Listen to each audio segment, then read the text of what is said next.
ఈరోజు మేము బందర్ వెళ్తున్నాము పాండురంగ స్వామి గుడికి. ఒకసారి ట్రావెలింగ్ వీడియో చూపిస్తాను, చూడండి.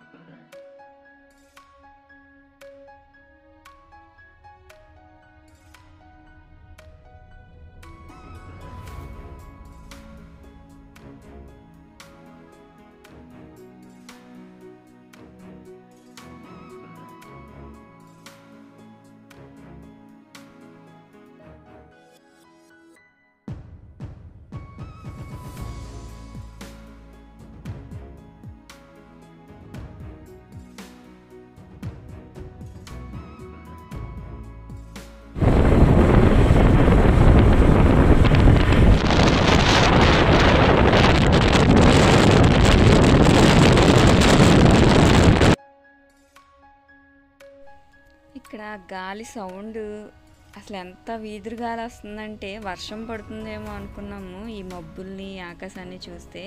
కానీ వెళ్ళేదారిలో ఏ వర్షం పడలేదండి, జస్ట్ గాలి మాత్రమే వేసింది. వచ్చేటప్పుడే కొంచెం వర్షం పడింది, ఆ వర్షం కూడా కొంచెం పెద్దగా ఒకేసారి పడి ఆగిపోయింది, అంతేను. ఇంకా గుడి వచ్చేసిందండి. ఇక్కడ కనిపిస్తుంది కదా రావి చెట్టు కింద శివలింగం అనమాట. శివుని గుడి కొంచెం చిన్నది ఉంటుంది. స్టార్టింగ్ ఆ గుడిలో దర్శనం చేసుకొని కాళ్ళు కడుక్కొని ఇటు సైడ్ నుంచి లోపలికి వెళ్ళాలన్నమాట. అంటే ఎంట్రన్స్ దగ్గర నుంచి ఇటు సైడ్ బ్యాక్కి రావాలి. ఇది కోనేరు, ఇటు సైడ్ వైపు వెళ్ళాలన్నమాట. ఇక్కడ ఎదురుగుంట కనిపిస్తుంది బావండి. ఆ బావిలో ఎప్పుడు తాబేళ్ళు ఉంటాయి. ఇక్కడ గుడిలో దేవుడు ఎదురుగుంటా కూడా తాబేలు విగ్రహం ఉంటుందన్నమాట. శివుని గుడిలో నంది ఎలా ఉంటుందో ఇక్కడ ఈ గుడిలో తాబేలు ఉంటుంది. ఈ పాండురంగ స్వామికి ఎదురుకుంటా ఇటు సైడ్ నుంచి లోపలికి ఎంట్రన్స్ అనమాట. లోపల ఏం వీడియో చూపించకూడదు కాబట్టి నేనేం తీయట్లేదు. మీరు అబ్జర్వ్ చేసినట్టయితే ఇక్కడ లోపల ఒక 3 తాబేళ్ళు కనిపిస్తున్నాయి. వర్షానికి వాటర్ అనేది పైకి వచ్చేసింది, అందుకనే ఇంత పైకి కనిపిస్తున్నాయి అనమాట. తాబేళ్ళు కూడా ఎక్కడికో ఉంటాయి నీళ్ళు అయితే ఈ బావిలో. ఇక్కడ ఈ గుడి చుట్టూ కూడా చిన్న చిన్న విగ్రహాలు ఉంటాయండి. మీరు చూసినట్టయితే ఇక్కడైతే తాబేళ్ళు, ఇదైతే శివాలయము, వెంకటేశ్వర స్వామి గుడి. మనం అలా చుట్టూతో తిరిగి వచ్చాము. గుడి చుట్టూతో పెయింటింగ్ అయితే అద్భుతంగా ఉంది, అది మీకు చూపిస్తాను. ఇక్కడ ఏసీ ఉంది చూస్తున్నారా, ఇది గర్భగుడి అనమాట. ఇక్కడ బ్యాక్ సైడ్ ఉంది చూస్తున్నారు కదా, అది ఎంట్రన్స్. మనం బ్యాక్ సైడ్ నుంచి వస్తాం అనమాట ఎంట్రన్స్. ఇంకొక ప్రదక్షిణ చేసినట్టు అనమాట. ఇలా చుట్టూతో తిరిగి ఈ గుడి, ఇది గర్భగుడి అనమాట. ఆ స్వామివారు ఇక్కడ ఉంటారు. మనం ఆ ఫ్రంట్ వైపు నుంచి వచ్చి దర్శనం చేసుకుంటాము. ఇదంతా ఇలాగా బండేసుకొని వచ్చేయచ్చు లోపలికి. ఇదిగోండి చిన్నగా చూపిస్తున్నాను ఈ పెయింటింగ్స్ అన్నీ కూడాను.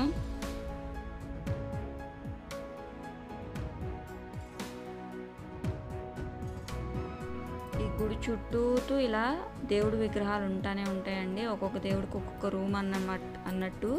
ఇక్కడ ఒకవైపు చూస్తున్నారు కదా, అటు సైడ్ కూడా అలానే ఉంటాయన్నమాట విగ్రహాలు, గుళ్ళు. ఈ చుట్టూతో కూడా చూడండి దేవుడి పెయింటింగ్స్.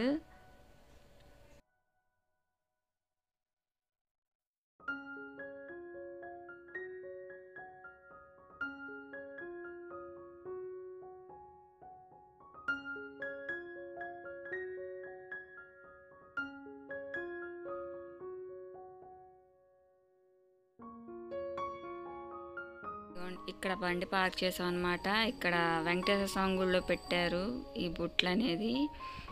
ఒక 2 ఫోటోలు దిగేసి ఇంక బయలుదేరిపోయాం రిటర్న్. బందర్ అంటేనే గుర్తొచ్చేవి స్వీట్స్. మేము వచ్చేటప్పుడు బాదం పాలు ఇక్కడ ఎంత ఫేమస్ అంటే కోనేరు సెంటర్లో చాలా టేస్ట్గా ఉంటాయి. ఒక 3 పార్సిల్ కట్టించేసుకొని ఇంక బయలుదేరిపోయాము. చూడండి బాదం పప్పులు, కోవా, అలానే మిల్క్ వేస్తారనమాట. ఇందులో కొంచెం ఐస్ వేసి ప్యాక్ చేసేస్తారు వాళ్ళే.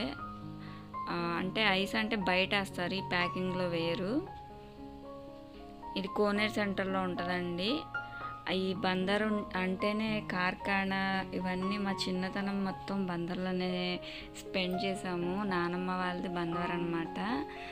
మా తాతయ్య రూపాయి పొట్లాలు ఇదివరకు మా చిన్నప్పుడు రూపాయి పొట్లాలు తెచ్చేవారు. ఇప్పుడు ఆ రూపాయి పొట్లాలు కాస్త 10 రూపాయల పొట్లాలు అయినాయి.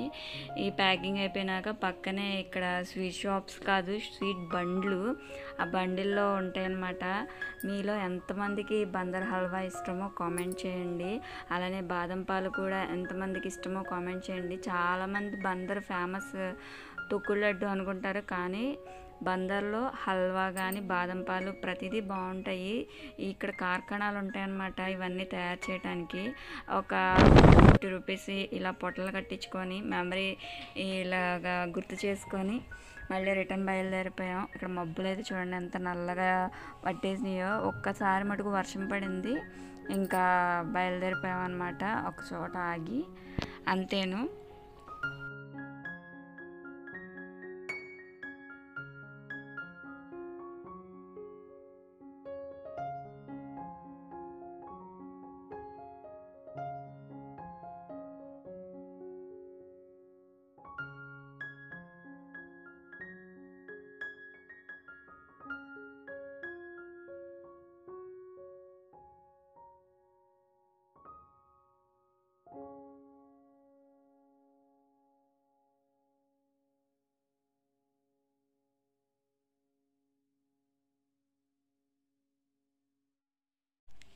ఇదండి వీడియో, ట్రావెలింగ్ వీడియో. బండి మీద షూట్ చేశాను, చాలా భయం వేసింది. ఫస్ట్ టైం అనమాట బండి మీద షూట్ చేయటం. నచ్చితే లైక్ చేసి షేర్ చేయండి.